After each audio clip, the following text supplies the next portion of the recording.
0 to start sa conference.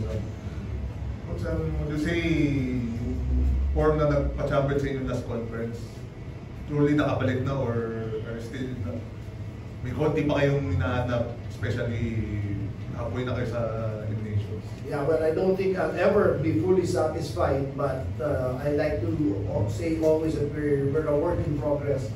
But you're right, the first two games, we were coming off a break, we were in battle ready, and we expected it, like I said in a previous interview, when we looked at the schedule, the first 4 games, if we can come out of it at 2-2, we'd be very happy. Luckily, we were able to achieve that, and now, not only are we getting tested in battle, but also we have everyone back in.